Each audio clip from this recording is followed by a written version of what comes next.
Sud Radio, le 10h midi, mettez-vous d'accord, Valérie Expert.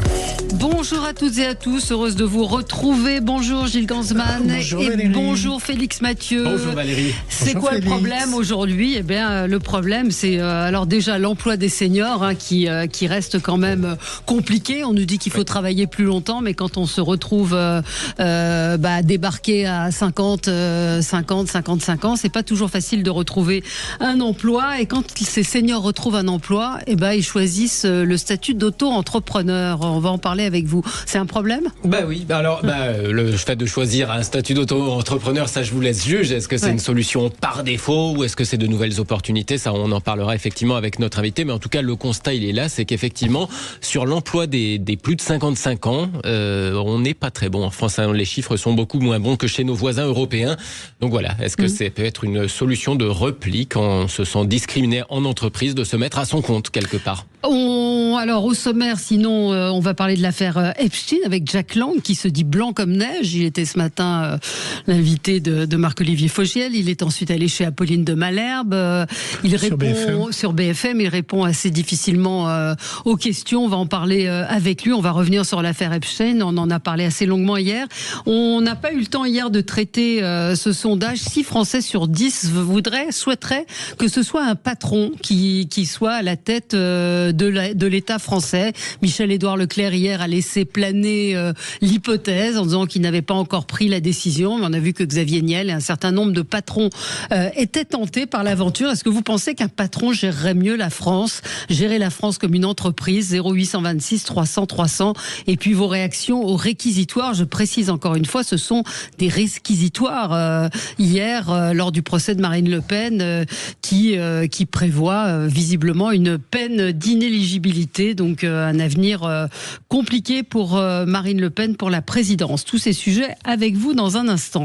Donc, on commence avec c'est quoi le problème ? Les seniors sont-ils discriminés au travail ? Et les difficultés en entreprise poussent certains finalement à se rabattre sur le statut d'auto-entrepreneur. Oui, on a un chiffre qui résume ce problème. Valérie, si vous prenez les actifs de plus de 55 ans en France, ceux qui ne sont pas encore à la retraite, donc ceux qu'on va appeler globalement les salariés seniors, eh bien seuls 60% d'entre eux ont un emploi. Seuls 6 salariés seniors sur 10 travaillent. Ouais, encore, c'est pas beaucoup, mais ça a un peu progressé ces dernières années. C'était encore moins que ça avant. Ça reste d'ailleurs beaucoup moins que la plupart de nos voisins, notamment beaucoup moins que nos voisins européens sur ce taux d'emploi des seniors. Alors, l'expérience semble quelque part un peu moins valorisée dans notre pays que sans doute les nouvelles compétences liées aux nouvelles technologies. Il y a plusieurs choses quand même qui laissent penser qu'on a un problème là-dessus sur sans doute la valorisation de l'expérience et donc des seniors en entreprise. On a plus d'un tiers, par exemple, des salariés seniors, 35%, qui estiment avoir été discriminés à cause de leur âge. Ça, c'est un des résultats qui figure dans une récente étude publiée par l'Observatoire de l'Union des auto-entrepreneurs, avec qui on sera dans un instant. Discriminés le plus souvent par la hiérarchie, dans moins d'un cas sur 3 aussi par les collègues. Ça peut se traduire le plus souvent en étant exclu de certains projets d'entreprise. Pour le dire vulgairement, vous n'êtes plus dans le coup, vous n'avez pas les codes. Une raison donc à ce taux de chômage des seniors, ça peut être aussi les salaires plus élevés, quelque part, des entreprises qui voudraient pas mettre le prix pour des salariés en fin de carrière parce que tout simplement l'image du jeune serait plus valorisée mais moins valorisée au niveau salarial. Ouais. Oui, et puis le team building, aller prendre un verre à 21h avec les collègues, ils invitent un peu moins le mec de 50 ans de l'entreprise. La Startup Vous Nation. avez fait beaucoup de team building, vous ? Oui, j'ai fait beaucoup de team building dans ma vie. Et on continue à m'inviter, je vous le dis, madame. C'est vrai ? À Sud Radio ? Pas heureusement.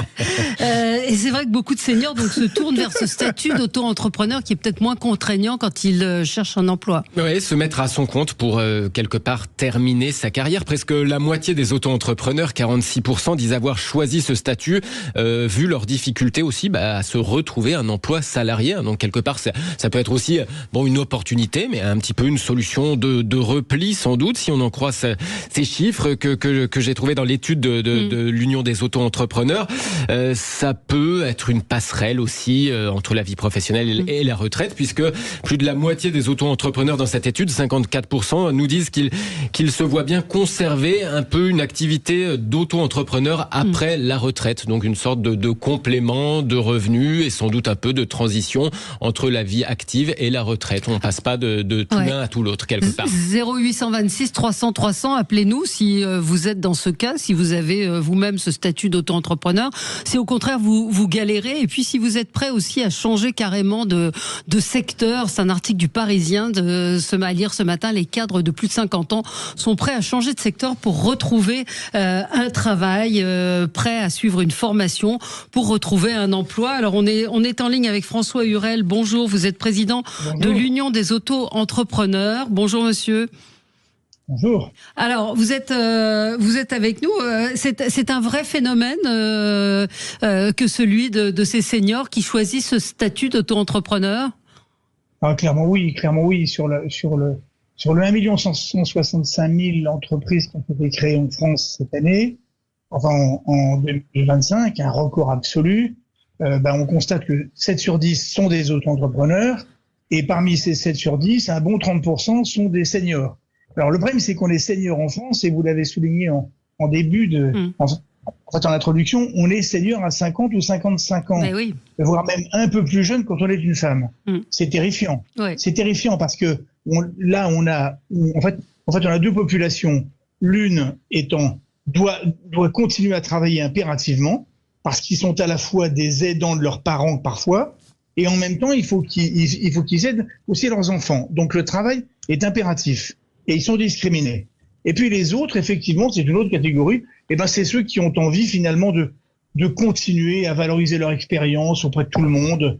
Et donc ils sont auto-entrepreneurs à la retraite. Ils sont une partie. Mais on s'aperçoit que le régime, et c'est ça qui est la grande leçon en fait de l'étude, c'est un véritable refuge. C'est une possibilité pour eux de continuer une activité, un refuge. Donc ça, pour nous, c'est extrêmement intéressant. Il y a deux formes d'entrepreneurs. Il y a les entrepreneurs qui sont auto-entrepreneurs pour vendre leurs produits ou ce qu'ils font, des bracelets ou autres.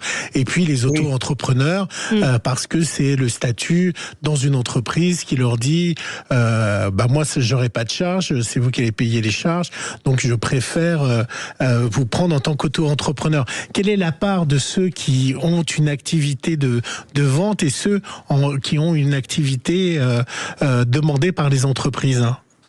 Alors, quand on regarde les activités types, notamment et particulièrement en fait chez les seniors, c'est le service en fait aux entreprises qui est largement majoritaire.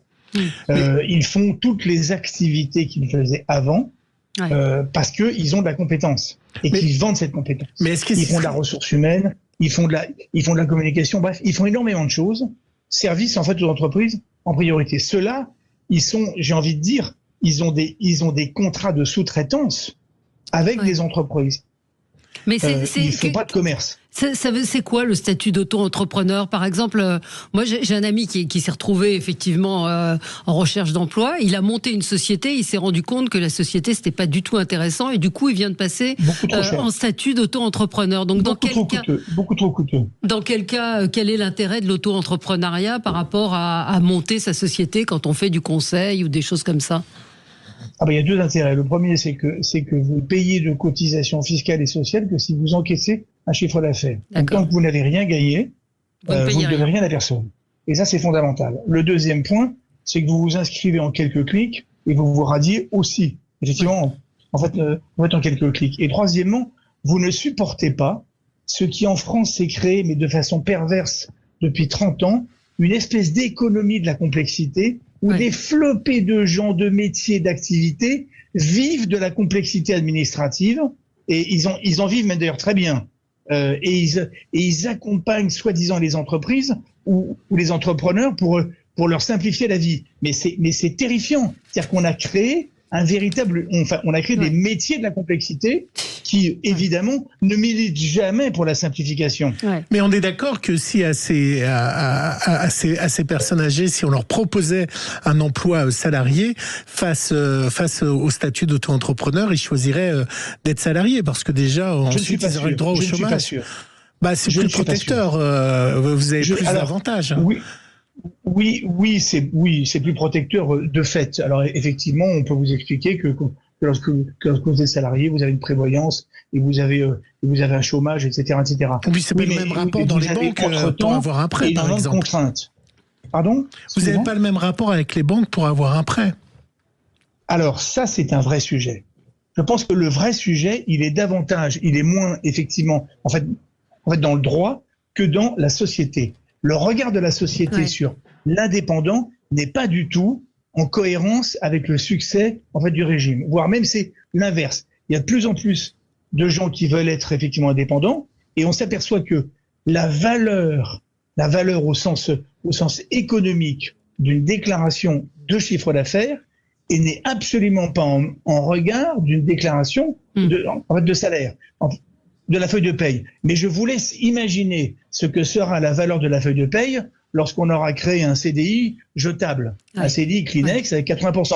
Donc celui-là n'aura pas de valeur du tout. Mais donc c'est pour ça que moi je milite pour que on inscrive vraiment et durablement et que l'on comprenne enfin que la société française, elle est faite de 15% d'indépendants.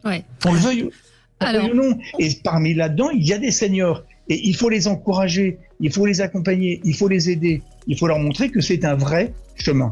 Alors, on va y revenir et vous nous direz, est-ce que c'est le choix de l'individu ou est-ce que c'est le choix de l'entreprise aussi ?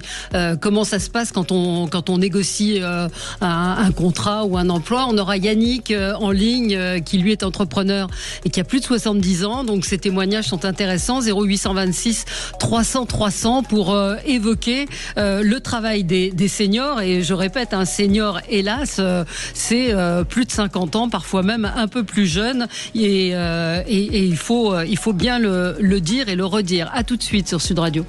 Sud Radio, mettez-vous d'accord, Valérie Expert. Sud Radio, 10h midi, mettez-vous d'accord, Valérie Expert.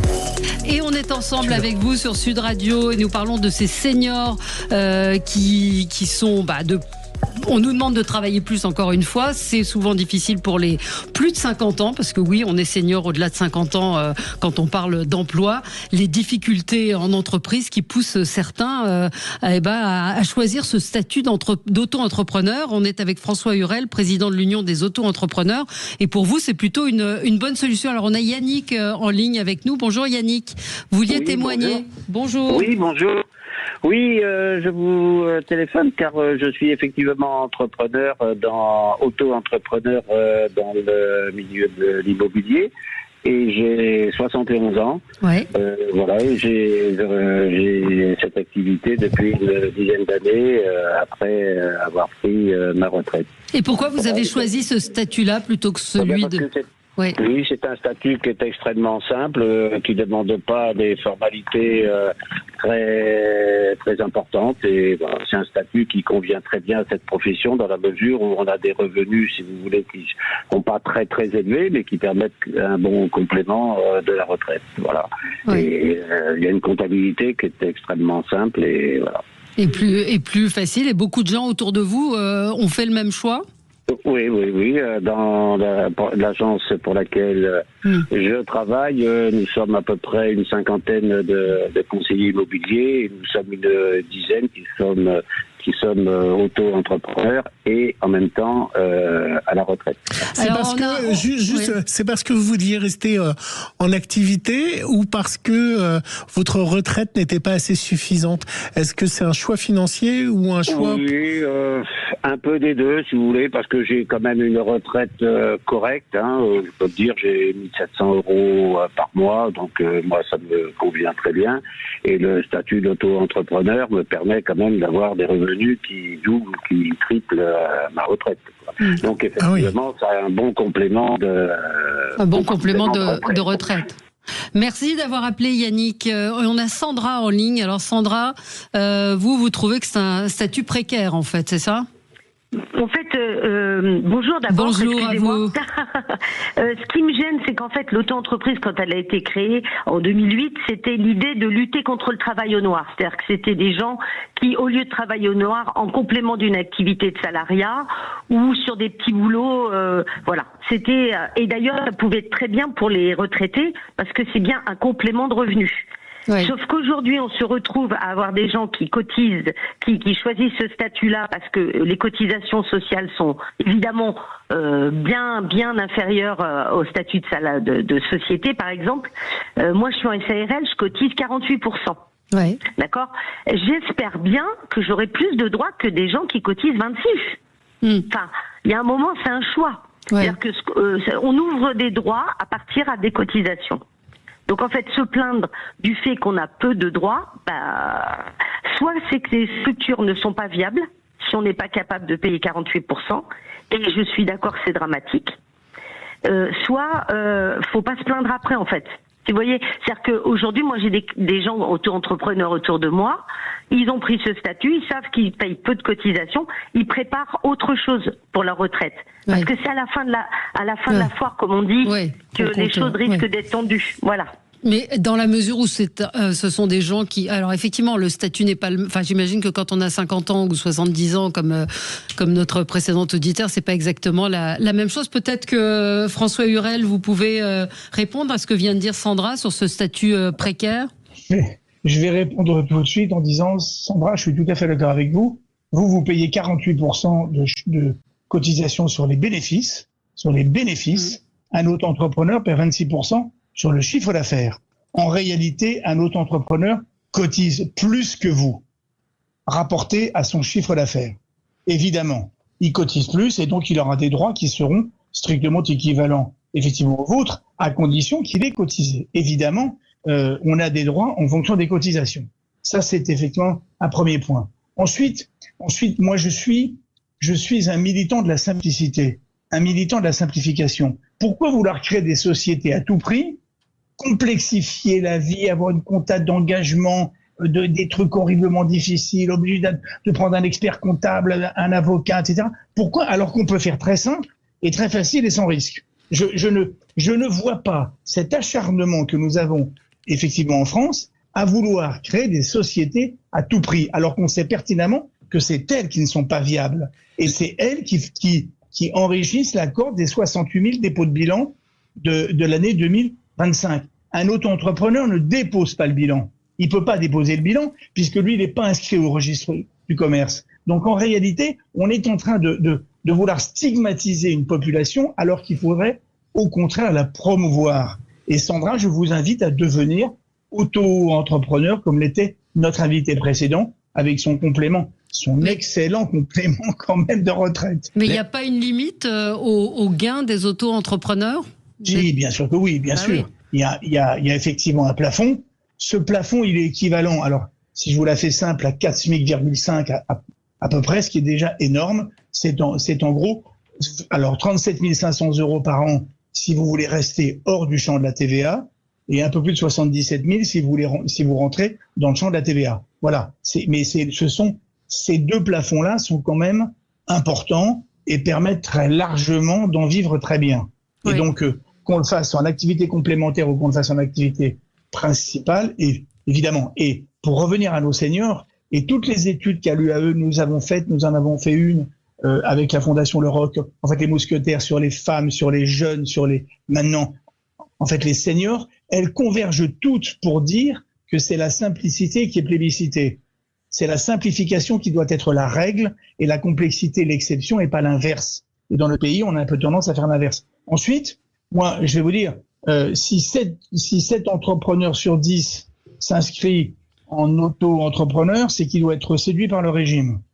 Et que l'on ne dise pas qu'il est obligé par son entreprise, comme disait Valérie. Alors, parce que d'un seul coup, l'entreprise n'a plus à l'URSSAF à payer et c'est l'auto-entrepreneur qui paye l'URSSAF pour l'entreprise.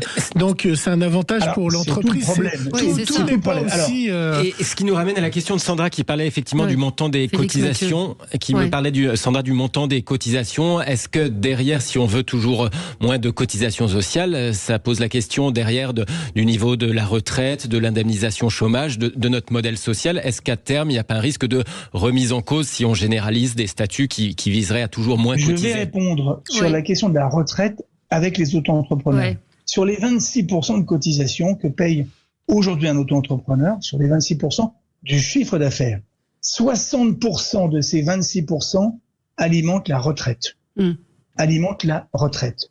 Et par ailleurs, quand même, il faut rappeler que si 30% de nos auto-entrepreneurs sont des retraités, ça veut donc dire qu'ils vont cotiser plein pot et ne toucher rien. Donc en réalité, eux permettent à bien d'autres de vivre d'une retraite meilleure parce que eux cotisent sans jamais rien toucher. C'est ça qui est aussi important. Et il faudra quand même à un moment donné souligner, c'est-à-dire qu'en fait on cotise à blanc. Quand on est un retraité, quand on est un senior et qu'on exerce en fait une activité indépendante, on cotise à blanc. On cotise certes pour sa maladie maternité, maternité ça peut être un peu tard, mais certainement pour la maladie, mais on cotise pas pour sa retraite. On ne l'améliore pas. Et votre invité ne l'améliore pas. Alors ma question sur l'URSSAF. Oui. Par rapport aux entreprises.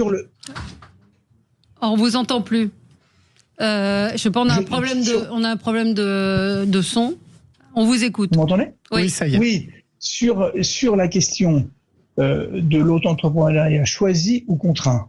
Oui. Bon, là-dessus, moi, j'observe quand même que dans notre pays, il y a, et c'est souligné partout, et toutes les études en fait le montrent, il y a un profond désamour pour le lien de subordination. Le salariat n'a plus la cote. Le salariat, il a moins la cote. C'est vrai. Alors, je dis pas qu'il faut opposer l'un avec l'autre, hein, certainement pas. Ils sont pas concurrents et c'est pas les mêmes modèles. Bon, mais c'est clairement l'indépendance permet de la flexibilité, permet de travailler comme on le souhaite, à son rythme, à sa vie, de mieux concilier vie personnelle et puis vie professionnelle. C'est souligné par toutes les études. Les seniors, d'ailleurs, n'échappent pas à ça. Et donc, en réalité, on s'aperçoit quand même que si on interroge la population des auto-entrepreneurs, et je parlais des seniors, des jeunes et puis des femmes, ils sont 74% à nous dire qu'ils le font par volonté et pas par contrainte. Donc ça veut dire qu'il y a quand même un bouleversement profond de notre regard de Français sur le travail. Merci de toutes ces précisions, François Hurel, donc président de l'Union des auto-entrepreneurs. Merci Félix Mathieu. Et nous, on se retrouve dans un instant pour commenter l'actualité, l'affaire Epstein, l'affaire Marine Le Pen, les réquisitoires qui risquent d'empêcher, enfin si le jugement est prononcé en juin prochain, de l'empêcher de se présenter à la présidentielle. À tout de suite. Sud Radio, le 10h midi, Sud Radio, le 10h midi, mettez-vous d'accord, Valérie Expert. On est ensemble avec vous sur Sud Radio pour ce 10h midi pour commenter l'actualité avec Sophie de Menton, chef d'entreprise. Bonjour. Présidente du mouvement éthique. Bonjour Sophie, votre dernier livre, Réussir c'est possible, est paru chez Fayard. Je répète, de moins en moins. De moins en moins, réussir c'est de moins en moins possible. Il faut tout pour qu'on réussisse pas là. Ah ouais, bon, vous allez nous en parler. Philippe Coy, vous êtes buraliste, vice-président de la CPME, bonjour. Bonjour. Serge Guérin, sociologue, vous avez publié Si les vieux aussi sauvaient la planète, paru chez Michalon, et donc on vient d'avoir un débat passionnant sur le statut d'auto-entrepreneur des seniors qui choisissent ce statut de plus en plus souvent. Y compris les jeunes. Oui, mais c'est tout le débat qu'on a eu. Voilà, c'est tout le débat, c'est contraint ou subi, quoi. C'est un peu le problème. Oui, l'avantage des seniors, c'est comme ils ont déjà pas mal cotisé, c'est moins risqué. C'est moins risqué pour eux. Et Eric Revel, journaliste, éditorialiste à Sud Radio. On vous retrouve dans le grand matin de Patrick Roger. On va revenir sur l'affaire Epstein et Jack Lang en particulier, qui fait le tour des médias ce matin, RTL et BFM TV. Il se dit blanc comme neige, c'est sa phrase. Et puis on va évoquer ce sondage. 6 Français sur 10 souhaiteraient un patron à l'Élysée, un chef d'entreprise, parce qu'un patron à l'Élysée, ça peut être à double sens. Mais là, c'est un chef d'entreprise à l'Élysée. 0826 300 300. Dites-nous ce que vous en pensez. On a vu hier Michel-Édouard Leclerc qui laissait planer le doute sur une éventuelle candidature. Et puis Marine Le Pen et ces réquisitoires qui demandent de l'inéligibilité. Voilà, on commence avec vous, Gilles, et votre zapping et ces sujets qui vont nous faire réagir. Et oui, la petite info qui peut être la grande info. Les chiffres sont à peine croyables. Hier, la Fondation pour le logement des défavorisés a remis son rapport et la litanie des chiffres sont implacables et montrent le déclin de la France, comme le racontait le spécialiste de l'économie de BFM Business. Tous les voyants sont au rouge. 4,2 millions de personnes sans logement ou mal logées ont été recensées l'an dernier en France, selon la Fondation pour le logement des défavorisés. Vous savez, ils ont sorti hier soir leur rapport annuel. C'est toujours un moment très attendu. S'y ajoutent 12,3 millions de personnes fragilisées par la crise du logement, comme des locataires en impayés de loyer, des personnes en précarité énergétique, des ménages à qui il manque une pièce ou un logement adapté à leur handicap. On a 1,1 million de personnes qui n'ont pas les moyens d'avoir un logement. La moitié sont contraints de se loger dans de la famille ou chez des amis. Les autres sont hébergés de façon précaire en centre d'hébergement ou à l'hôtel. Reste 40 000 sans-abri, dont 1 millier sont morts l'année dernière dans la rue. 1 millier de personnes sont mortes dans la rue. Ouais. Et les chiffres sont... en fait, globalement, il y a 4 millions de mal logés, des gens qui vivent soit chez leurs parents, soit chez des amis, mais qui n'arrivent pas à louer des appartements. Et des personnes âgées aussi. Hein. Serge Guérin, hier, il y avait un article sur ce sujet où des parents sont obligés de retourner vivre, d'aller vivre chez leurs enfants. C'est un phénomène qui existe également.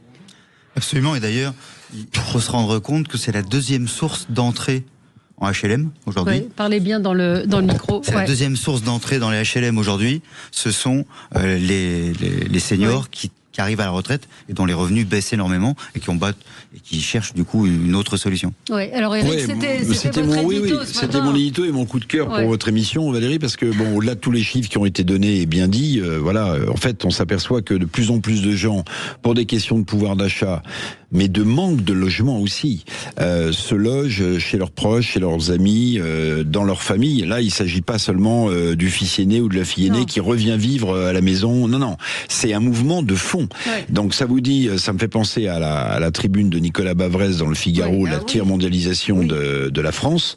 Donc ça veut dire qu'il y a des problèmes de pouvoir d'achat énormes et il y a aussi des problèmes de construction de logements. L'État, depuis des années, pardonnez-moi, a laissé tomber la politique du logement. Les promoteurs en savent quelque chose, mais à l'autre bout de la chaîne, c'est près de 3 millions de ménages qui attendent d'avoir un logement social dans ce pays. Donc c'est une bombe sociale absolument hallucinante et ce 31e rapport de la Fondation pour le logement, ex-Fondation Abbé Pierre, a mis sa focale sur ce sujet, c'est-à-dire le fait que de plus en plus, c'est un mouvement de fond, les gens qui n'arrivent plus à se loger, squattent, vont chez leurs amis, etc., chez leurs proches, chez leurs parents. C'est absolument vrai et terrible, mais il y a un autre phénomène que je trouve terrible, c'est que avant il y avait des familles, et on prenait d'ailleurs les grands-parents dans les grandes maisons, on les avait chez soi, etc. Et aujourd'hui, la solitude, les gens vivent seuls, les mères célibataires, les personnes âgées, etc. Il y a un phénomène social, sociétal, qui fait qu'il y a un individualisme terrible, et que les gens vivent seuls. Ils ne se regroupent plus en famille. Et ça, c'est très grave. Mais si je peux me permettre, Sophie de Menton, c'est un autre sujet. C'est un autre sujet. Non, c'est un peu à côté. De vivre, d'avoir un logement sans être obligé de recueillir vos parents, vos enfants, vos frères et vos sœurs. Je dis que se greffe à cela un phénomène de solitude où on trouve beaucoup moins de logements en plus quand les gens sont seuls. Donc ça se double bien sûr de ce problème énorme du logement. Je suis tout à fait d'accord avec Eric. C'est un vrai sujet aujourd'hui, se loger, parce qu'on parle des seniors bien évidemment, mais tous ces gens qui travaillent aujourd'hui avec des salaires trop bas, ou qui dorment dans leur voiture. Qui dorment dans leur voiture. Je pense beaucoup à ces gens-là parce qu'ils ont le mérite le matin et la dignité d'aller au travail alors qu'ils résident dans leur véhicule parce qu'ils n'ont pas, alors qu'ils sont insérés socialement, qu'ils ont un salaire, qu'ils ont un statut, ils n'arrivent pas parce que d'abord les loyers sont trop élevés, comme le dit Éric Revel, il y a aussi un déficit de l'offre. Et ce qui vient aujourd'hui accentuer ou aggraver la situation, c'est aussi la rotation. Parce que l'accès au crédit, par la situation que nous connaissons économiquement, est de plus en plus contrainte, ce qui fait que dans le cycle de vie, vous êtes d'abord locataire et un jour, vous souhaitez devenir propriétaire. Et c'est le mythe français. Sauf qu'aujourd'hui, la machine est grippée parce qu'accéder au crédit est très compliqué, plus compliqué qu'avant, ce qui fait que vous avez aussi cette rotation qui ne s'opère plus, ce qui fait qu'il y a moins de disponibilité. Mais vous avez un autre sujet de... Il y a un manque cruel de logement à la construction et à l'offre. Vous avez un autre sujet de rotation qui, celui-ci, impacte les logements sociaux. Pourquoi ? Parce que quand vous... Alors, je parle pas des problèmes de gens qui ont les moyens de se loger ailleurs et qui se logent dans des logements sociaux. Bon, ça existe, mais c'est... Bon, en général, ils payent des surloyers. Mais...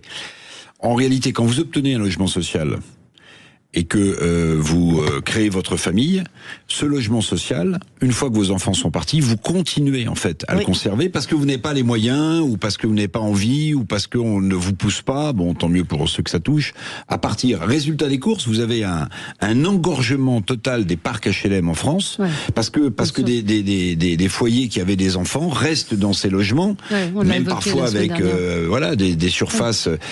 Et du coup, ça ne libère pas des places pour les autres. Et comme on en construit de moins en moins... C'est la responsabilité de cela, parce qu'il faudrait effectivement exiger que les gens partent.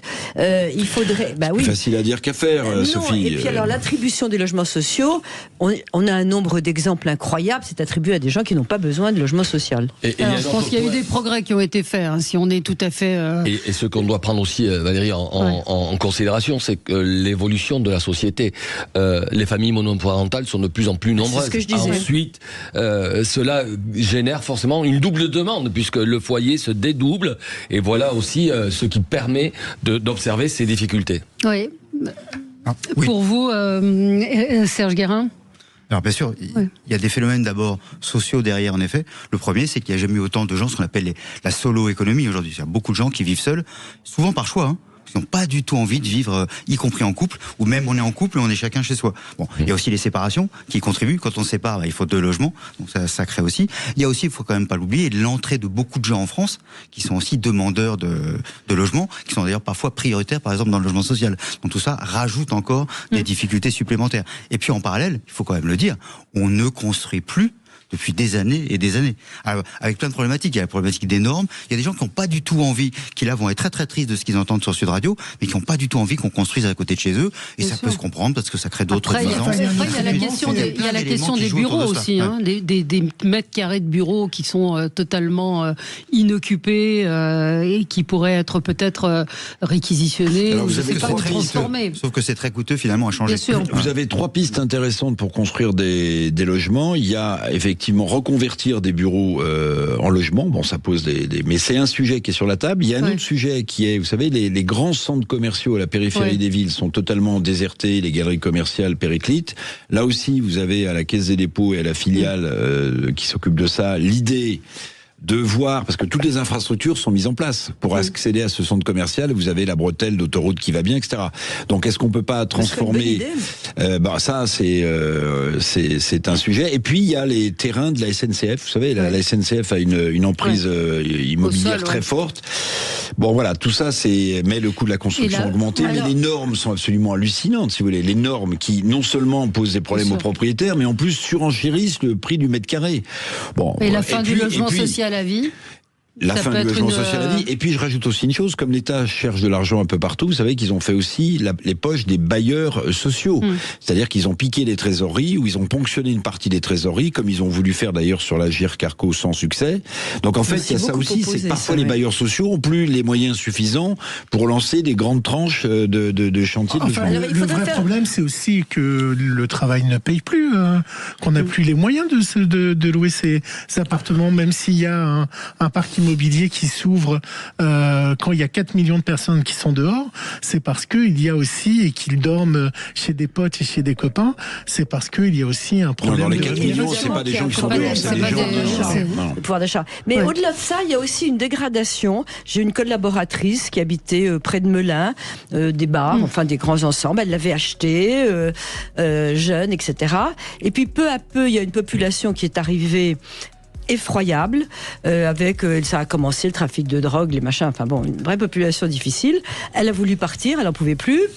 Elle a vendu son appart avec 35% de moins, alors que ça aurait dû prendre de la valeur, et elle quitte. Donc il y a aussi un climat social qui est compliqué à gérer, qui va avec l'immobilier. On en a parlé avec un des adjoints, dans une mairie, qui disait qu'il y avait eu une politique, en particulier à Paris, de logement qui a fait des ghettos, en fait, plutôt que de faire de la mixité. Et même en dehors de Paris. On se retrouve dans un instant, Gilles, et on va continuer. Et vous allez nous parler de quoi ?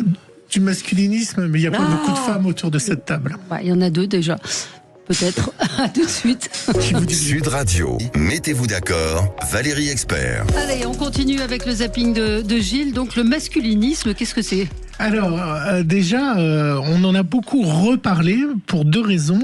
La première, le crime d'hier sur la professeure de dessin du collège de Sanary-sur-Mer. Les médias ont de nouveau parlé du masculinisme en référence avec une série dont on a beaucoup parlé, nous, avec vous, Valérie, d'adolescence, qui est l'histoire de cet adolescent sur la chaîne anglaise qui va être, avec les réseaux sociaux, être dans la haine des femmes. Et dimanche, dans 20h10, Anne-Sophie Lapix sur M6 recevait Pierre Gau. Il est journaliste et il est auteur dans La peau d'un mascu. Il a passé 1 an et demi avec les mouvements masculinistes. Il s'est fait passer pour un mascu.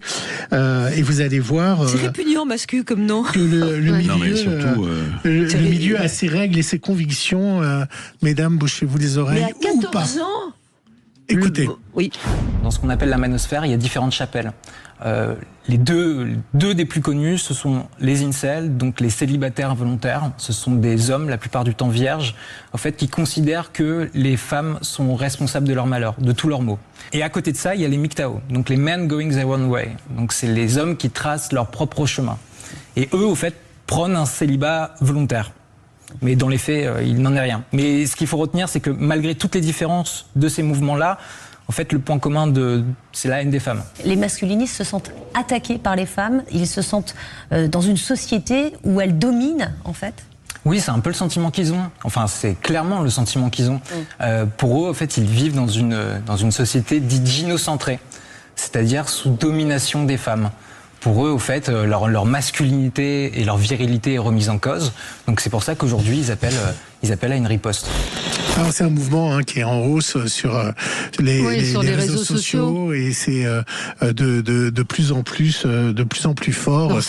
Mais juste, Gilles, il n'y a aucun rapport avec l'attentat contre cette prof d'histoire géo hier. Je disais que sur les réseaux sociaux, il y a eu une première théorie parce qu'il y a beaucoup de femmes qui ont été... il y a eu beaucoup de théories sur le fait que ça aurait pu être un acte de masculinisme. Mais à 14 ans, attendez... je raconte adolescence, entre autres. Non mais attendez, le gamin qui est en garde à vue, qui a poignardé, le procureur a dit qu'il n'y avait pas de motivation religieuse et pas de motivation politique. Mais c'est pas du tout le cas. Si, parce que de plus en plus dans les écoles... Il a poignardé au nom du masculinisme. Dans les écoles, il y a de plus en plus de phénomènes de masculinisme. Ah là, vous avez rapproché les deux. Alors cela dit, on a tellement tapé sur les hommes qui sont des violeurs, qui sont... Non, franchement, oui, faut pas exagérer. On a tellement tapé sur les hommes que c'était assez logique que les hommes se regroupent un peu et essaient d'attaquer les femmes au nom de la lutte des classes. Féminine, masculine. Mais c'est un mouvement qui est assez violent, qui est très violent. Je ne sais pas si vous avez entendu parler, Philippe Coy. Je ne vais pas trop m'exprimer. Je suis assez surpris par cette idée-là. Enfin, de rapprocher les idées me perturbe un petit peu parce que ça peut être dangereux. Est-ce qu'on a assez de recul pour porter une analyse et en faire une détermination? Est-ce que c'est l'homme qui s'oppose à la femme? Enfin voilà, il y a des choses à dire certainement, mais j'ai pas assez de recul pour me prononcer. Parce qu'en fait, c'est au-delà du discours antiféministe. C'est que c'est quelque chose de beaucoup plus violent. Il y a des associations féministes qui sont exprimées sur ce sujet et qui effectivement disent que c'est un appel à la violence. Je ne sais pas si vous en avez entendu parler, Serge Guérin. Oui, il y a des mouvements. Alors, il y a en effet ce qu'on appelle le backlash, c'est-à-dire qu'à force il y a toujours un retour de pendule, en quelque sorte. Et donc, des gens qui peuvent se sentir dévalorisés vont surinvestir. Alors, ça peut être gentil, je dirais, des jeunes qui vont faire la musculation, ils posent pas de problème particulier, mais il y a une réalité, une difficulté par rapport à cette question, on pourrait dire de virilité, ou qu'est-ce qu'un homme, qu'est-ce qu'une femme, ainsi de suite. Et une partie d'entre eux, en effet, sombre, et le terme sombre, il est le bon, dans des formes de radicalité qui sont hyper dangereuses et qui peuvent aller, dans certains cas, jusqu'à vraiment de la violence. Et ce qu'il y a de plus inquiétant, on pourrait dire, c'est que pour une partie de la population, il y a vraiment une opposition et presque un non-dialogue entre femmes et hommes. Et là, on le voit sur les jeunes, par exemple, jamais en termes de comportement politique, il y a eu autant de différences. Une partie des femmes, plutôt issues de milieux favorisés, qui sont de plus en plus à l'extrême gauche, et une partie des hommes plutôt des milieux, défavorisés, qui sont plutôt dans les tranches très très radicales. Donc on a cet élément-là qu'il faut prendre en compte. Après, il ne faut pas en tirer non plus des conclusions, y compris sur cette histoire de D'ailleurs, on ne sait même plus si on doit dire jeune, enfant, 14 ans, ado qui sort son couteau à l'école pour aller... voilà. Donc là, on est encore sur autre chose, certainement. Ouais, je pense qu'il faut être prudent, en plus, sur tous ces faits divers. C'est encore des histoires de réseaux sociaux, en plus. Non, mais le fait de segmenter, d'accuser immédiatement, c'est ce que disait Gilles. Il disait que tout d'un coup, les réseaux sociaux se sont dit, c'est un homme, entre guillemets, en puissance, qui s'attaque à une femme. Donc, on est dans l'exacerbation de tout, en ce moment. Et il faut se méfier, et voilà... On transforme un fait divers horrible, certes, en événement national. Bon, pardonnez-moi, mais... c'est plus qu'un fait divers.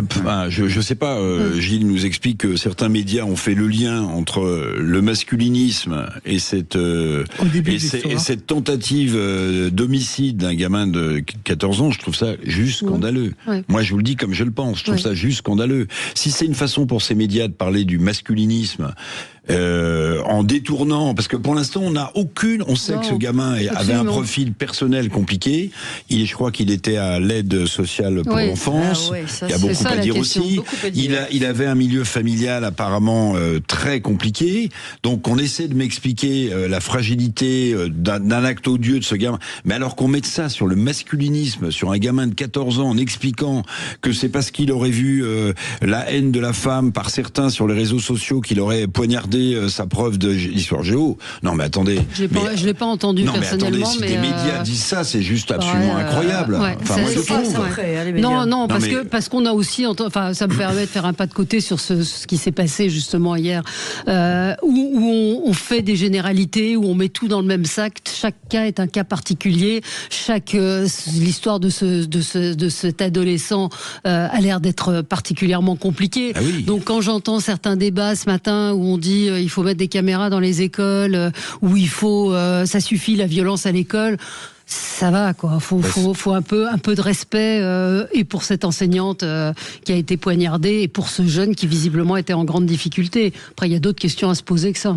Bien sûr, et c'est vrai que le discours ministériel un peu simple, il faut cesser, ne suffit pas. Parce que de toute façon, après, ce qu'on voit aussi, c'est qu'on a mis dans certains endroits des systèmes pour repérer, mais d'abord c'est un coût astronomique, la maintenance est très complexe, et ça ne marche pas. Mais le ministre disait, ils ont repéré plus de 500 couteaux, et ainsi de suite. Oui. Donc voilà, donc il y a tous ces éléments-là à prendre en compte, mais de là en tirer des conclusions un peu. Et je suis désolée, j'insiste, c'est un fait divers. Oui, c'est un fait divers, même si c'est tragique. Même si c'est fait de société. Pour moi, c'est plutôt des faits de société. Vu le nombre d'enseignants qui se font poignarder ou agresser, c'est plus un fait divers. La question, le point de départ n'est pas le même à chaque fois. Je veux dire, vous avez ceux qui sont radicalisés, vous avez ceux qui sont dingues, Valérie, vous avez... bien sûr. Mais avant, il n'y avait pas autant. Donc il y a quand même un fait de société. Une société de plus en plus violente, bien sûr. De façon générale, là, on met un focus par rapport à ce triste événement que l'on commente, bien évidemment.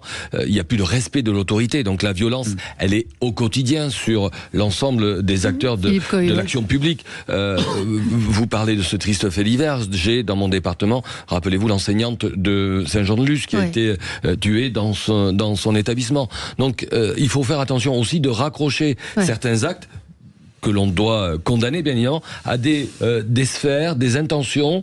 Il y a aussi des fois une volonté de déstabilisation ou de créer un genre. Je ne sais pas si je suis assez d'accord avec Éric Revel, si à 14 ans, on peut classer ce garçon qui peut avoir rencontré des problèmes dans sa vie, d'adolescent, cercle familial, on peut toujours chercher des excuses, mais est-ce qu'on le range dans la catégorie du masculinisme? Voilà, je pense que c'est quand même là aussi du sensationnel, alors que le problème est certainement ailleurs. Disons d'une violence qui s'accroît. Oui. Ça, je crois qu'on général. Et là, c'est un fait de société qui est très clair. Et c'est intéressant parce que longtemps, on a parlé du sanctuaire pour l'école.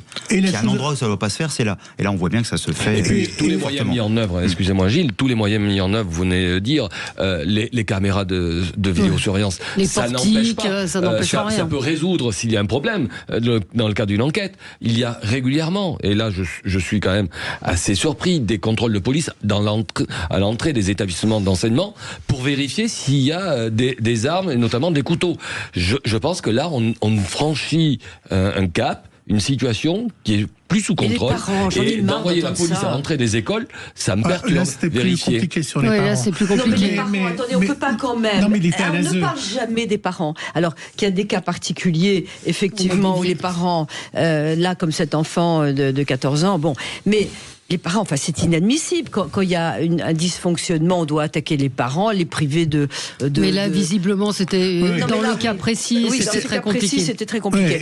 Mais est-ce qu'on peut pas regarder si son môme va pas à l'école avec des couteaux?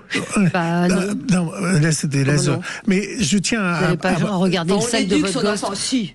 Regardez, quand on a un fils de 14 ans, il doit pas vous regardez tous les jours s'il a un couteau dans son... On l'éduque, il peut l'acheter sur le chemin de l'école. Oui, mais il peut l'acheter s'il l'achète sur le chemin de l'école. Vous avez hier, on a évoqué le livre d'Alain Bentelila sur la barbarie, sur ces gosses qui n'ont pas que 300 mots de vocabulaire. Mais oui, donc voilà, donc vous éduquez tout ce que vous voulez. Je tiens à préciser que c'était au début du texte que je parlais des réseaux sociaux qui ont aussi fait le lien avec une série anglaise qui s'appelle Adolescence, dans lequel un adolescent est suivi dans ce sujet où il va tuer une copine de classe avec un couteau, et on ne l'imagine pas tuer. Et Adolescence a beaucoup marqué parce que ensuite est sorti différents dossiers sur cette violence, et un petit peu dans l'adolescence, une des raisons, c'est parce qu'il déteste en particulier les femmes, et ce sujet est abordé lors de son interrogatoire où il en parle. Voilà pourquoi il y a eu ce lien-là dans les médias entre le masculinisme, et comme il y avait eu ce livre sur M6, voilà pourquoi l'extrait dans un zapping. Alors, on se retrouve dans un instant, on va parler de l'affaire Epstein, vous êtes nombreux à réagir. Est-ce que vous souhaiteriez un chef d'entreprise à la tête de l'État? 0826 300 300, est-ce que la France serait mieux gérée? À tout de suite. Sud Radio, le 10h midi, mettez-vous d'accord. Sud Radio, le 10h midi, mettez-vous d'accord, Valérie Expert. Et ce 10h midi dans lequel nous commentons l'actualité commentée, donc une actualité commentée par Sophie de Menton, chef d'entreprise, présidente du mouvement éthique. Vous avez publié Réussir c'est possible chez Fayard, le tome 2, donc ce sera Réussir c'est impossible. C'est possible. Philippe Coy, buraliste, vice-président de la CPME, Serge Guérin, sociologue, et si les vieux aussi sauvaient la planète, c'est chez Michalon, et Éric Revel, éditorialiste sur Sud Radio, et on vous entend dans le Grand Matin Sud Radio. Vous avez publié aussi C'est Mozart qu'on assassine. C'est Mozart qu'on assassine sur les fiascos les fiascos d'Emmanuel Macron. C'est un pamphlet musical. Vous voyez, chaque tête de chapitre, c'est une œuvre originale de Wolfgang Amadeus Mozart. Donc le Don Giovanni, la flûte enchantée que j'ai traduit en Pipeau enchanté, le Requiem, la Clémence de Titus. Et d'ailleurs, parfois, j'ai le bonheur de partager des salons du livre avec Sophie de Menton ou Jacques Expert, d'ailleurs, que je salue. Mais il y a la queue, lui, quand devant son livre. Donc j'essaie de récupérer. Mais ce livre est formidable. Merci. Oui, c'est Mozart qu'on assassine. Donc pour ceux qui aiment encore Macron, non, ça leur donnera des idées de ne plus l'aimer. Non, oui, ou ceux qui ne l'aiment pas, c'est de faire le bilan de quelqu'un qui nous avait expliqué qu'avec lui, la Startup Nation, le nouveau monde, était à nos portes. Alors il faut quand même dire quelque chose, c'est qu'on se fait pas insulter. Vous, Sophie, pas maintenant, pas après tout ce que vous avez fait. Je dis que j'ai aimé Macron. C'est un amour déçu. J'ai trouvé Macron formidable, séduisant. Je l'ai connu quand il était secrétaire général adjoint à l'Élysée. J'ai voté pour lui. Je l'ai même soutenu. Je me suis totalement plantée. Mais il faut quand même reconnaître que au début, on avait un espoir fou. Et même d'ailleurs, maintenant, on dit que c'était exagéré, mais quand il a marché au Louvre, on avait l'impression qu'il marchait sur l'eau. Ce qui était le cas d'ailleurs. Mais voilà, il ne faut pas exagérer. On va faire le débat sur Emmanuel Macron. L'ombre portée d'un jeune homme élu président de la République ne peut pas incarner le père de la nation. Et je vais vous dire, moi, ce qui me frappe dans cette histoire de pyramide du Louvre, vous savez ce que c'est? Vous allez dire, c'est incroyable. Je trouvais que ses chaussures, alors vous allez me dire c'est un détail, étaient beaucoup trop grandes. En fait, c'est pas les chaussures qui étaient trop grandes, c'était le paletot qu'il portait sur les épaules qui était trop grand. Voilà. Je vous assure, je me suis dit, mais est-ce que c'est un effet d'optique? J'ai trouvé les chaussures mais démesurément grandes. C'est drôle. Mais c'était pas l'ombre sur le mur, hein. On voyait marcher de manière solennelle. Il y a des symboles. Voilà, c'est un moment sur les chaussures. Voilà. Peut-être un mot avant d'entamer nos débats, puisqu'on a la chance de vous avoir, Philippe Coy, ce matin, donc buraliste, vice-président de la CPME. La disparition des bureaux de tabac, lieu de sociabilité, nourrit la progression du vote RN. C'est un article dans Le Monde. La France a perdu 18 000 bureaux de tabac en 20 ans. Et donc, selon cette étude, il y aura un lien avec le vote RN. Comment vous avez compris cette étude, vous ? Alors, j'ai pas compris l'étude parce que je le vis au quotidien. Vous savez, j'ai été en responsabilité du réseau des buralistes ces 8 dernières années. J'ai vu un réseau malheureusement diminuer. et surtout de la casse sociale, de la casse territoriale. Parce que le bar tabac, comme le mien, dans les Pyrénées-Atlantiques, à l'Escar, c'est le Parlement du peuple. C'est là où on se rencontre, c'est là où on s'engueule, c'est là où on se marie, c'est là où on fait les enterrements. Et je crois qu'aujourd'hui, ce que l'on observe, peut-être pour le bar tabac, parce que c'est un lieu où on se rencontre, on partage, multigénérationnel, de plus avoir ces établissements dans un quartier, dans un village, c'est une rupture dans le lien social. Alors, oui, il y a les réseaux sociaux. Moi, je dis à tous mes amis, quand tu crèves avec ta voiture sur Facebook, les 500 amis que tu as, il n'y en a pas un qui va venir t'aider. La vraie amitié, le vrai lien social, c'est ce que nous portons, ce que nous défendons, cette valeur ajoutée. Alors oui, des fois, on m'accusait de défendre le tabac. Je défends pas le tabac, je défends l'art de vivre à la française de ces établissements que sont ces cafés du commerce où on discute, où on se rencontre. Alors quand il n'y a plus de commerce, cet article cible le bar tabac, mais ça veut dire que déjà, bien souvent, les services publics sont partis. Avant nous, les commerçants, avant les indépendants. Et petit à petit, c'est le commerce qui s'étiole, la pharmacie, le boulanger, et il reste plus rien. Je ne sais pas si ça se traduit par un sentiment de vote électoral, mais en tous les cas, c'est un vrai malaise pour la société et les territoires. Alors, j'ai trouvé que c'était un sujet très intéressant. J'ai lu l'étude, Valérie, et vous n'avez pas écouté lundi matin hier, mais j'ai fait mon papier sur ce sujet-là. Bon, si vous voulez, le chiffre est vertigineux. On est passé de 200 000 cafés tabac en 1960 à 38 800 en 2023. Date de dernière année de cette étude. Alors, je connaissais pas le think tank qui a fait cette étude. Non. Ce qui me semble plus paradoxal, c'est la conclusion qu'ils en tirent. Parce que la conclusion qu'ils en tirent, c'est de dire, avant, il y avait des bureaux de tabac où, finalement, le cadre bancaire du coin venait confronter l'ouvrier, et que tout ça, ça équilibrait un peu les débats, mais que maintenant que ces bureaux de tabac ferment, en gros, le facho, il est livré à lui-même chez lui, et donc, il ne peut plus confronter ses points de vue, donc la disparition des autorités publiques, de la poste ou des bureaux de tabac entraînerait un vote RN. Mais je vais vous dire aujourd'hui, il faut le dire, le principal ressort du vote RN, c'est pas la disparition des tabacs et des cafés, c'est les gens font un constat. Après, on peut le partager ou pas. Je ne donne pas mon opinion, je fais le constat. Les gens disent... Ah oui, on a eu des élites pendant 20 ans, 30 ans, 40 ans, les mieux formés, les plus énarques. Tout ça pour la situation dans laquelle on est aujourd'hui. Alors, chers amis, au Café du Commerce ou ailleurs, vous m'expliquez que le RN, c'est pas terrible. Eh ben, les gens qui votent RN disent ça peut pas être pire. Voilà, en fait, le ressort aujourd'hui. Donc, il n'y a plus de rationalité. Mais de tirer, si vous voulez, de l'effondrement... C'est les mêmes gens qui n'y vont pas dans les bistrots. Parce attendez, que mais tirer, Sophie, de l'effondrement du nombre qui est avant tout un problème d'emploi, qui est un problème de lien social, le fait que ce serait le principal carburant du vote RN. C'est n'importe quoi. Non, mais est-ce que c'est pas la disparition, comme vous le dites, de tous les services publics et des cafés qui fait qu'il y a... Vous qui êtes des journalistes aguerris, c'est malheureusement le triste épisode des Gilets jaunes. Bien sûr. Les premiers qui sont descendus, d'abord c'était dans la ruralité. Ils sont allés au rond-point pour discuter entre eux. Parce qu'ils étaient les oubliés de tout, les éloignés de tout.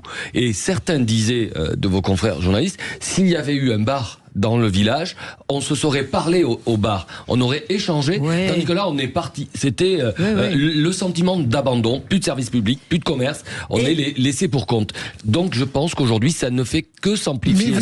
Mais vous êtes aussi victime d'une société qui ne veut plus fumer, qui ne veut plus boire, qui ne veut plus forcément faire la fête, et donc peut-être vous aussi, vous avez peut-être pas su réagir à cette société qui ne veut plus de son petit Ricard, qui ne veut plus de son sandwich, qui ne veut plus vous avez absolument raison. de cloper, de cigarettes. Vous avez raison. Un exemple, un exemple. Vous avez raison, parce que il faut pas dire c'est toujours la faute des autres et c'est pas la mienne. Je crois que la société a changé et j'en suis persuadé.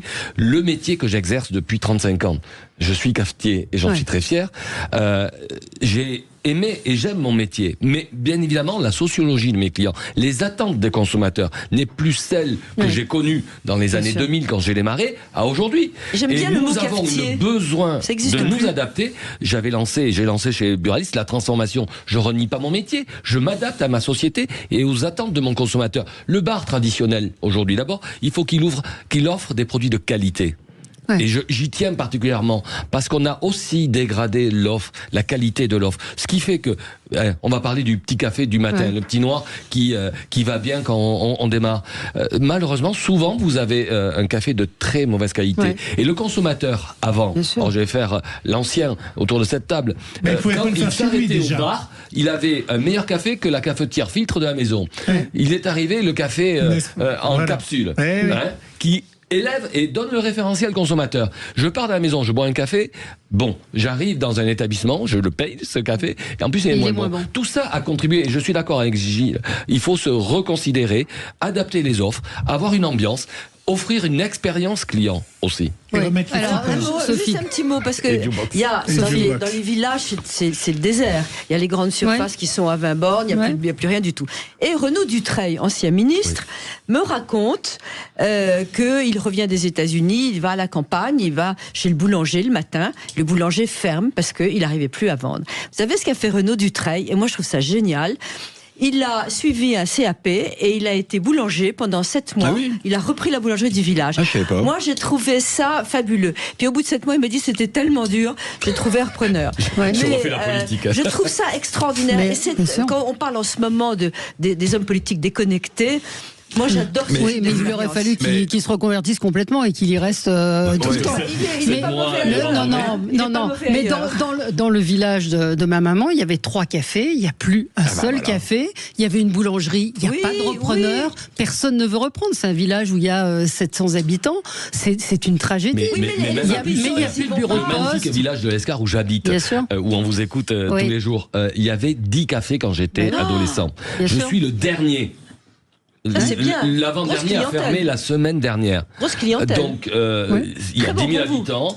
Non, mais c'est un lieu où on a besoin de se rencontrer et il faut les préserver. Il y a d'ailleurs, par Alain Fontaine, une démarche aussi d'inscription dans le patrimoine immatériel.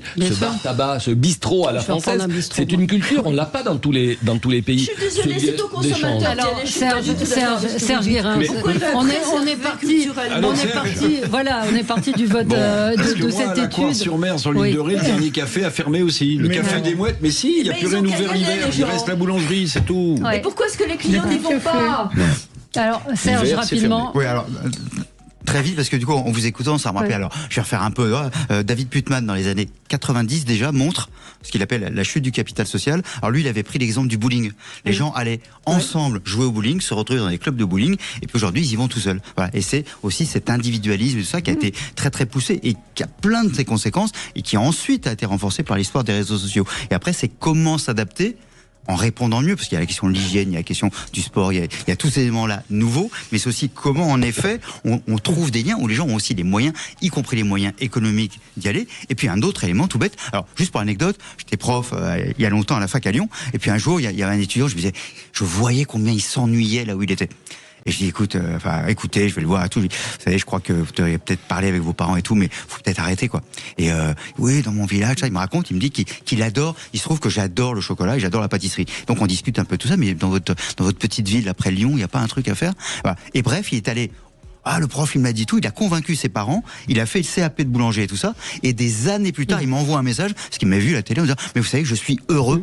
Donc on a aussi un problème de dévalorisation. De chocolat pour vous récompenser. Non, mais on dévalorise aussi tous ces métiers manuels et tous ces métiers de relations, de liens sociaux, qui sont hyper centraux. Il n'y a aucune société qui tient s'il n'y a pas du lien social. On tient d'abord par là. Et là, tout ce dont on parle, un auditeur me dit, c'est de la sociologie pour les nuls, la remontée du RN, c'est pas la fermeture des cafés. C'est la fermeture des cafés, mais pas du tout l'immigration ou l'insécurité. Je pense qu'il y a un faisceau de choses qui font, mais c'est effectivement l'état du pays. En tout cas, oui, la causalité, bar qui ferme, RN, c'est un peu facile. C'est un peu facile.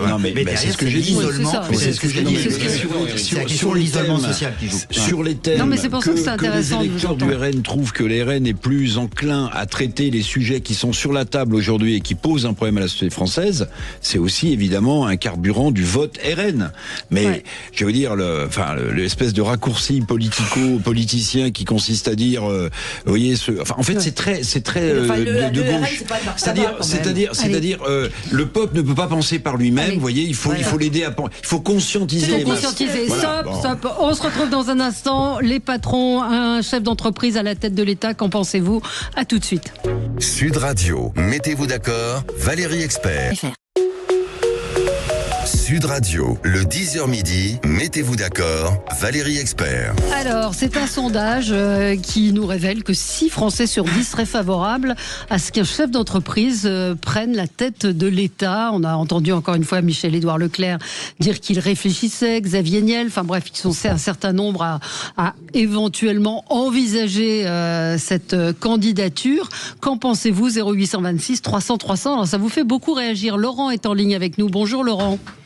Bonjour Valérie. Bonjour, vous nous appelez de Bergerac. Vous êtes vous chef d'entreprise?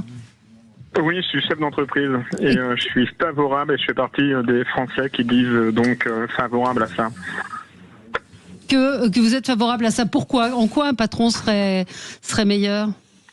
Aujourd'hui, je pense qu'un patron a un peu plus la tête sur les épaules qu'un chef d'État qui, aujourd'hui, pense qu'à sa carrière professionnelle, d'être réélu et d'avoir un contrat de travail à chaque élection.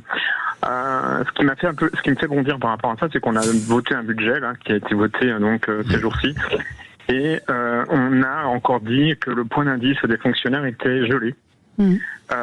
C'est pas entendable. Enfin, quand on a des politiciens, quand on a des députés, en mai 2024, en mai 2025 du moins, se vote une augmentation. Comment aller dire à des personnes, donc des fonctionnaires, qu'on va leur geler leur point d'indice et qu'on le gèle encore, et pendant ce temps-là, des députés votent une augmentation et pensent qu'à eux. En fait, on pense pas aux personnes qui travaillent pour nous, pour l'État. On a des fonctionnaires aujourd'hui qui ont du mal à se loger, parce que tout à l'heure c'était votre sujet, et on a des fonctionnaires qui ont du mal à se loger parce que derrière ils ont des revenus bas par rapport à la demande du logement. Et comment qu'on peut encourager des fonctionnaires à travailler pour l'État? Enfin, moi je trouve indécent ce genre de l'entendre. Alors certes que derrière c'est un coût, c'est un coût budgétaire important parce que derrière il y a les charges sociales qui vont derrière, mais à un moment donné on doit valoriser ça. À aucun moment aujourd'hui, quand on est patron dans une entreprise et qu'on a un budget qui est compliqué, et vous savez ce qu'il fait le patron? Il rabote son salaire pour ses salariés. Et on rabote les choses. Nos chefs, nos députés, nos sénateurs n'ont jamais raboté leurs indemnisations. Elles ont toujours été en augmentation. Mais en quoi un patron à la tête de l'État changerait quelque chose? Mais parce que derrière, un patron gère des crises, soit des crises au niveau salarié, soit des crises pour implanter une entreprise.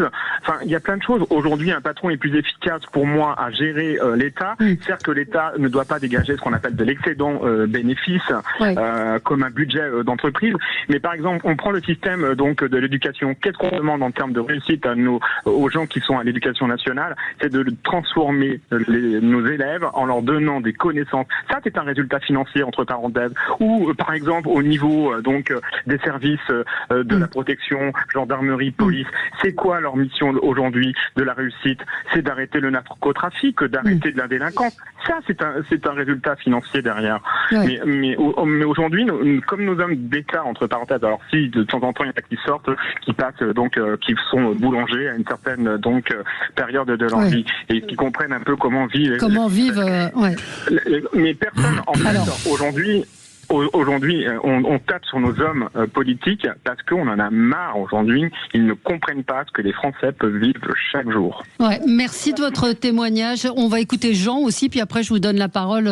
Sophie, vous trépignez. Jean, vous êtes chef d'entreprise et vous aussi vous y êtes favorable. Vous pensez que c'est ce serait bien que la France soit gérée comme une entreprise?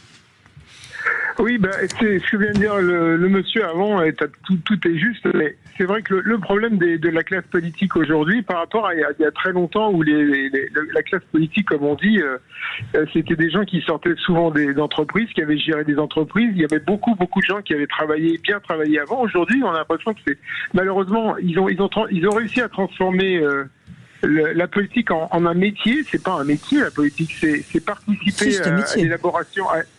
Oui, c'est devenu un métier parce qu'ils ont tellement complexifié les choses qu'effectivement, il faut comprendre comment leur système fonctionne. Mais il est hors leur système. Un chef d'entreprise à qui pourquoi les gens sollicitent, je pense, les chefs d'entreprise comme Édouard Leclerc ou Xavier Niel ou LVMH. Ce sont des gens qui ont réussi dans leur vie. Ils savent gérer. Quand les budgets, la politique, surtout le budget, il est fait en fonction de est-ce que cette loi, elle est de gauche ou elle est de droite. Non, savoir est-ce qu'elle est applicable, est-ce qu'elle est applicable et efficace ou pas. Et aujourd'hui, c'est pas le cas. Le dernier budget est une horreur pas possible. Je veux dire, le débat est extrêmement minable parce que est-ce qu'on va faire plaisir aux uns, est-ce qu'on va faire plaisir aux autres, c'est pas le sujet.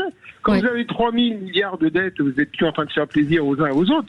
Il faut des gens pragmatiques qui soient capables de trouver le moyen à ce que nos impôts soient vraiment utiles, vraiment. Et les chefs d'entreprise, nous, quand on n'a pas d'argent, on fait pas. Quand on n'a pas les moyens, on fait pas. Quand on peut pas prendre de prêt, on fait pas. On serre les fesses, on serre les boulons, et puis on essaye de s'en sortir. Mais eux, on dirait que vous prenez la retraite à 60 ans, elle n'a pas été financée au départ.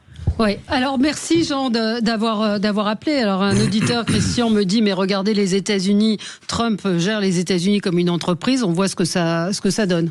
Oui, enfin, là, où est l'intérêt général? Est-ce que ça peut être... Ce qui est intéressant, c'est d'interroger un peu sur le sondage. Parce que, ma chère Valérie, vous savez que Sud Radio est partenaire de J'aime ma boîte et que nous avons un sondage Opinionway qui est parti en octobre. Et j'ai posé la question, j'ai demandé, est-ce que votre patron serait un bonhomme politique?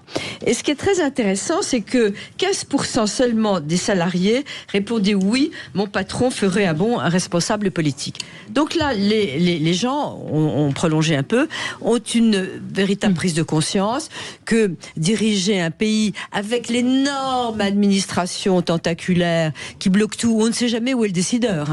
Donc pas s'imaginer que parce qu'on est président, on décide.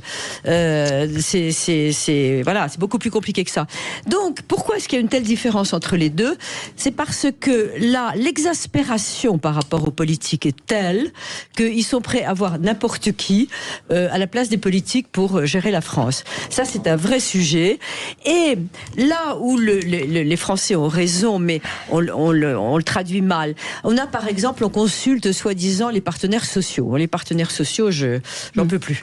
Ils sont là depuis la guerre, c'est les mêmes, c'est exactement la même composition. Il y a moins de 5% de salariés dans les syndicats salariés. Et ils n'arrivent pas à représenter vraiment. Donc, ce qu'il faudrait, à Éthique, on l'avait proposé, c'est que dès qu'il y a une mesure qui est destinée à l'entreprise, il y ait des groupes de 10 patrons. On les convoque, on dit voilà ce qu'on va faire. Vous avez 2 jours pour nous dire ce que ça donne comme conséquence. En 2 jours, ils sont capables de vous dire comment ils vont éviter la loi, ce que ça veut dire comme conséquence vis-à-vis de leurs fournisseurs, de leurs salariés, etc. Donc, les Français veulent du pragmatisme. Ils veulent que les patrons entrepreneurs, quelle que soit leur taille, soient consultés. Et là, on n'a jamais eu ça. On a lancé, nous, dans mon mouvement patronal, parlementaire dans l'entreprise, avec mais ça marche pas. Si ça marche, les 70 et ça reprend là. Oui, les 70, c'est pas équivalent. Alors, Eric avait levé la main et après Philippe. Je pense que l'efficacité de la politique est morte, puisque dans les sondages, on voit que les salariés considèrent que l'entreprise est plus encline à changer leur vie quotidienne que les décisions politiques. Ça, c'est un premier point.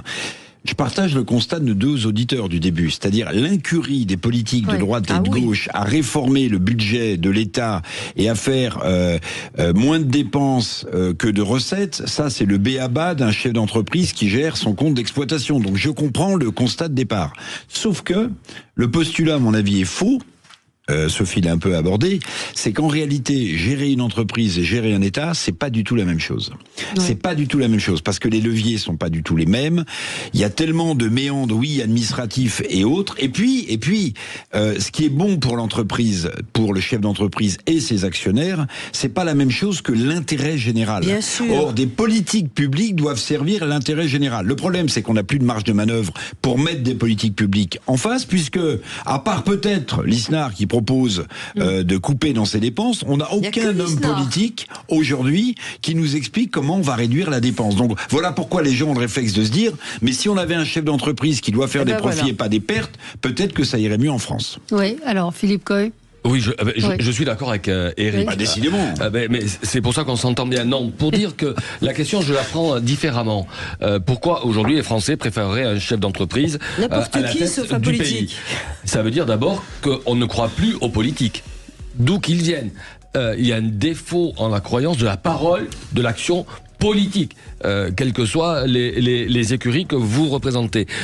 Il y a quelques temps, on disait il faut plus mettre de politique. Vous savez, quand on a eu un brassage rapide de gouvernements les uns derrière les autres, on va arrêter de mettre des politiques issus des partis, on va mettre des gens de la société civile. C'était le plan B. La société civile va gérer le pays, va gérer le gouvernement, puisqu'il n'est fait pas partie des appareils. Aujourd'hui, c'est le patron. Oui, parce que le patron, en principe, gère bien sa boutique, parce qu'il a... sinon, il fait faillite.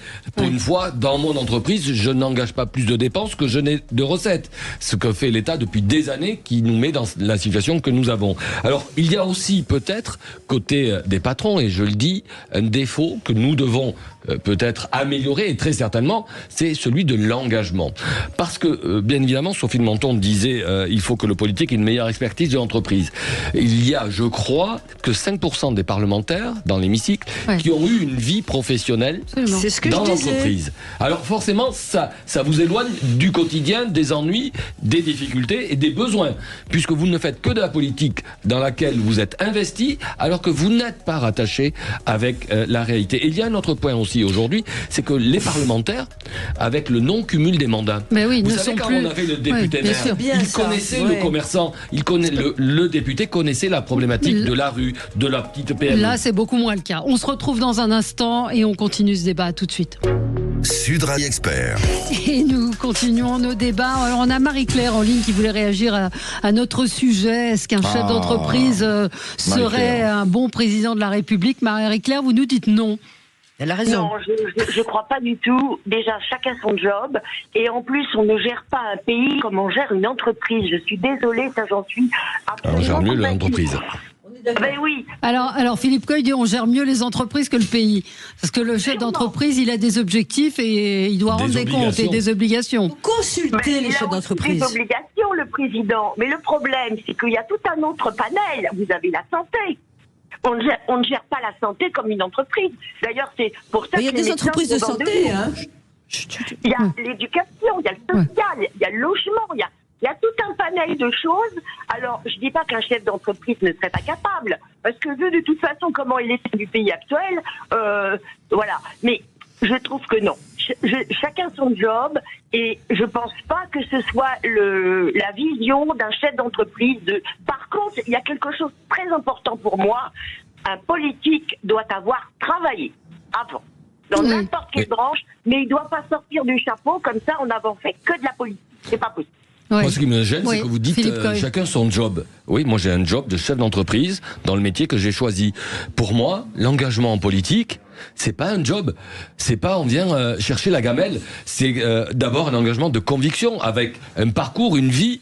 On peut être jeune militant et progresser, mais je pense qu'aujourd'hui considérer la politique, c'est bien le cas malheureusement aujourd'hui, comme un job et tout simplement pour la fin du mois ou les avantages que cela peut concéder, me gêne et peut-être nous amène à ces dérives que l'on voit où il y a des professionnels de la politique qui n'ont pas connu la vraie vie, excusez-moi de le dire. La solution absolue, c'est qu'il y a des missions régaliennes. Les missions régaliennes ne peuvent être traitées que par des spécialistes de la politique. Les missions régaliennes. Mais vous avez c'est ça ce que dit Marie-Claire. Non, il y a des missions régaliennes, il faut arrêter de tout gérer. J'ai eu des exemples. L'hôpital géré par un directeur d'hôpital administratif, ça va pas. Et donc, on doit absolument recéder au privé énormément de secteurs de la fonction publique. Non, mais en fait, ce débat sur alors, est-ce que Serge Guérin peut en placer? Je vais tenter, oui, c'est compliqué, mais c'est intéressant. Pour revenir sur tout ce qui a été dit, moi je reviens sur un élément. S'il y a autant d'attentes du côté des chefs d'entreprise, c'est lié à l'échec depuis 50 ans de l'ensemble des politiques, gauche, droite, centre, tout ce qu'on voit. Il y a un élément quand même qui est là, et les gens commencent à prendre conscience, même s'ils n'en tirent aucune des conséquences, ils commencent à prendre conscience de l'effet de l'endettement, ainsi de suite. Sauf que derrière, c'est l'autre qui doit faire des efforts et pas moi. Donc là, on a quand même un sujet assez lourd. Et puis le deuxième élément, en effet, c'est le manque d'expérience. Alors, si on a dirigé une ville et ainsi de suite, il y a quelque chose qu'on apprend très fortement. Les maires sont des patrons. On a une grande partie de nos élus qui sont là, et dont la qualité ou la compétence est quand même très très discutable, et souvent l'idéologie ou le suivisme est la seule réflexion. Et je voulais du coup faire un lien avec, il y avait hier une chronique, une tribune de Nicolas Dufourc, chef d'entreprise, patron de la BPI, par ailleurs énarque, inspecteur des finances, donc il cumule un peu tout, et qui disait globalement l'austérité qui vient. Et il prévenait en disant, à force de ne pas agir, à force de laisser l'endettement, on va arriver à un moment donné où ça va devenir très très compliqué, où clairement il annonçait que, alors il y avait deux choses très très importantes. Globalement, j'ai retenu 100 milliards d'euros de coûts simplement du remboursement de la dette auquel on va arriver. C'est-à-dire plus que l'impôt sur le revenu. C'est quand même assez fascinant quand même de ce qui nous attend. Il rappelait aussi, il faut quand même le rappeler, c'est que, juste comme ça, 11% des gens en France pensent qu'ils reçoivent plus de l'État qu'ils ne donnent. La réalité, c'est que 53% des gens vivent d'abord... Je voudrais bien les connaître, ceux qui pensent qu'ils reçoivent plus de l'État que... Si, ceux qui sont au chômage. Non, mais attendez, je répète, vous n'avez pas compris le chiffre. 11% seulement des Français pensent qu'ils reçoivent plus de l'État qu'ils ne donnent. Mais je trouve que c'est beaucoup, 11% même. Ah mais non, c'est très peu. Mais non. La réalité, c'est que 53% des Français ont des revenus. Alors il y a les fonctionnaires bien sûr. Je rappelle qu'il y a aussi les médecins libéraux qui touchent de la sécurité sociale, qui sont des fonctionnaires déguisés. Et puis il y a tous les gens dont les revenus sont d'abord des revenus d'assistance, ainsi de suite. 53%. Donc évidemment, l'intérêt, c'est pas que ça bouge de ce côté-là. Et lui disait, attention, il va falloir faire de sérieux efforts. Et lui prenait deux éléments. C'est là où je reboucle. Un, la famille, qui pour des gens comme moi qui expliquent que l'intergénération, que ça existe, et que les solidarités familiales, ça existe, et même c'est ce qui fait tenir, et ben si ça lâche, ça va être compliqué. Absolument. Et le deuxième élément qu'il prenait en compte, c'est l'entreprise. En rappelant une chose toute bête, c'est que c'est quand même l'entreprise qui crée des richesses. Et donc il disait, c'est sur ces deux piliers-là qu'on pourra s'en sortir. Mais il prévenait, il y en a pour au moins 10 ans de rigueur, 10 ans d'efforts. Et la question c'est, est-ce qu'en 2027, il y a des chefs d'entreprise, politiques ou quoi qu'il en soit, parmi les candidats qui vont dire, je vous apporte pas du bonheur pendant les 10 ans qui viennent, je vous apporte des sangs et des larmes pour reprendre Churchill. Et le problème, c'est que globalement, de ce que j'entends aujourd'hui, il y en a aucun. Gauche, droite, centre, extrême droite, tout ce qu'on veut. Non, mais je parle des gens qui vont se présenter, qui vont. Voilà. Il est candidat. Il est candidat. D'accord. Oui. Non mais il y a 400 candidats aujourd'hui. On va finir par avoir plus de candidats que d'électeurs. Il faut peut-être se calmer sur les candidats. Tout le monde doit être candidat. Marine Tondelier est candidate. Enfin, bon voilà, donc faut arrêter avec ça. C'est pas ça le sujet. Et donc, il y en a beaucoup. Avant-hier, il y avait. Ils sont tous candidats. Ce que je voulais avant que vous essayiez, comme d'habitude, de m'interrompre, c'est juste de dire, tous ces gens-là aucun ne va dire, il va falloir faire de sérieux efforts. Et donc, qu'est-ce qui va se passer ? C'est que qui que ce soit qui sera élu, ça va être extrêmement déceptif. Et là, j'ai peur que ce soit la déception de trop. Mais vous parlez d'économie, là. Moi, un président, c'est celui qui a une vision à 10 ans de la France. Ce qu'il a envie de faire, c'est un bâtisseur, un constructeur. Alors, expliquez-moi comment on parle de l'avenir avec 4 000 milliards d'endettement. Racontez-moi comment vous faites. Je ne veux pas être Donc moi, je vous parle d'avenir. Mais pour qu'il y ait de l'avenir, il faut un peu le financer. Oui, c'est tout. Le reste, il faut avoir en effet une vision. C'est aussi une vision de la France, c'est pas simplement que de l'économie. Et voilà pourquoi on parle de chef d'entreprise. Parce qu'on rapporte tout à l'économie. Je suis en désaccord total avec vous. Moi, j'ai envie aussi d'avoir une vision. Il faut d'abord financer une vision. Ce sera un Français dans 10 ans. Et ben, il sera hyper endetté. Il sera. Voilà. Alors, et donc, ça s'appelle de l'économie quand même, il y a une base. On a Pascal, un auditeur qui nous appelle de Bayonne. Bonjour Pascal. Bonjour à tous. Bonjour. Qu'est-ce que vous en pensez ? Écoutez, il y a des choses qui sont effectivement vraies, parce que c'est vrai que pendant 10 ans on va en baver, mais et le peuple n'est pas si stupide que ça. Il a l'habitude aussi de faire des économies et de tailler là où il le faut. Et donc si on doit en baver, on en bavera, parce que de toutes les façons maintenant on sait très bien que on peut pas faire autrement.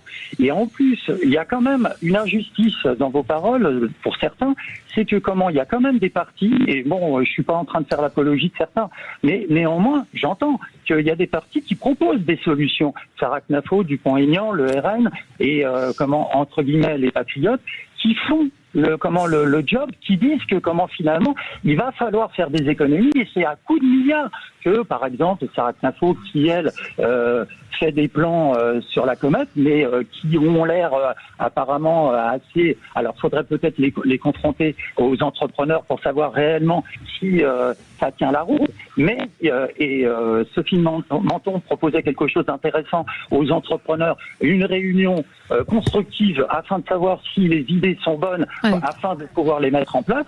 Et avec les politiques, il faudrait se rassembler, politiciens et entrepreneurs, et mettre les idées sur la table, les idées économiques. Après, les idées qui sont administratives et autres, eh bien, c'est quand même l'affaire des politiques qui, eux, peuvent nous consulter éventuellement s'ils ont des problèmes. Ouais.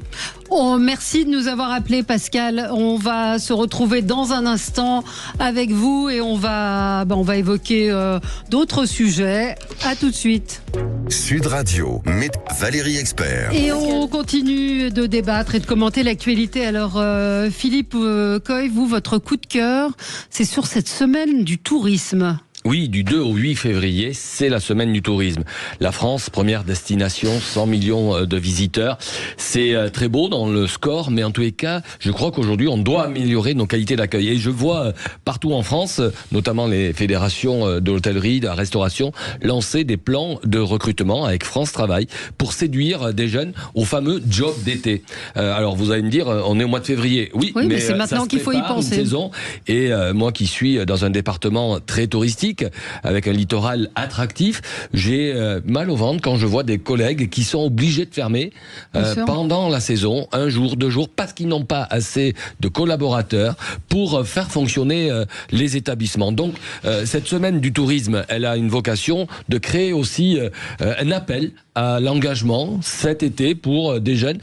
Être dans la révélation. Tout à l'heure, Serge Guérin disait, un de ses élèves qui est aujourd'hui chocolatier, je crois que c'est aussi quelque part par ces métiers du tourisme, que ce soit dans des parcs de loisirs, que ce soit dans des hôtels, des restaurants, un moyen de se révéler, de se découvrir.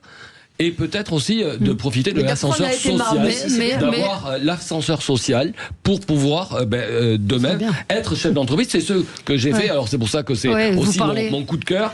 Je crois qu'aujourd'hui c'est 100 millions de visiteurs qui doivent être encore mieux accueillis parce que vous savez c'est comme l'amour.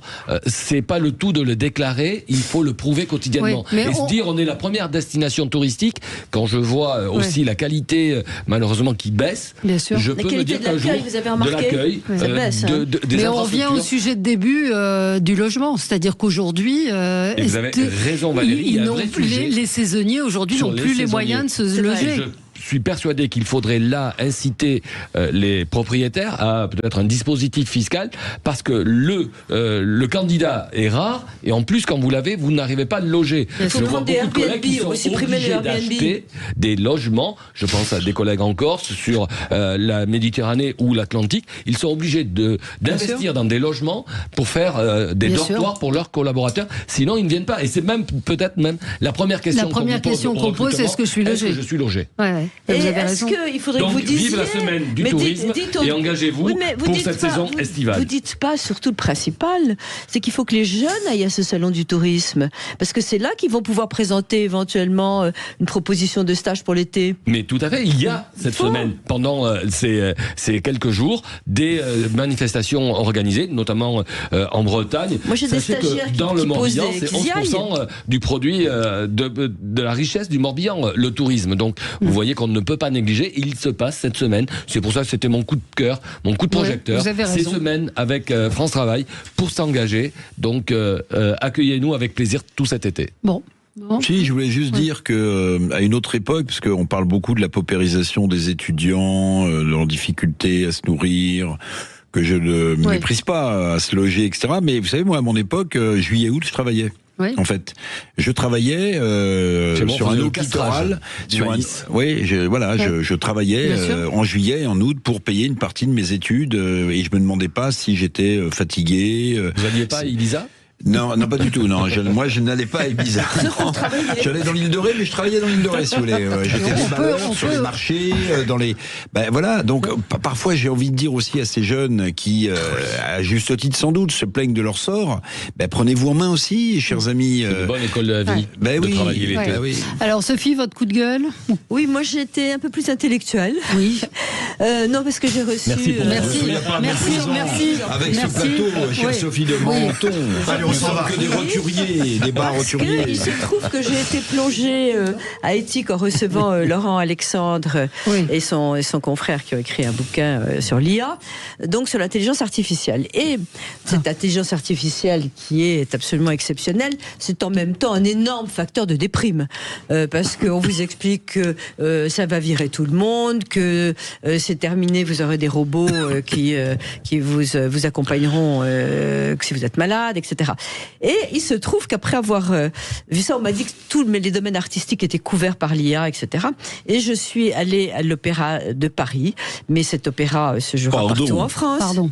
Sophie, elle fait ce qu'elle veut, parce que je lui avais dit que je voulais pas de ce coup de gueule, et elle le fait quand même. Ouais. Allez-y, c'est pas grave. Moi, je vais au cinéma, vous allez à l'opéra. Voilà. Garnier, j'espère.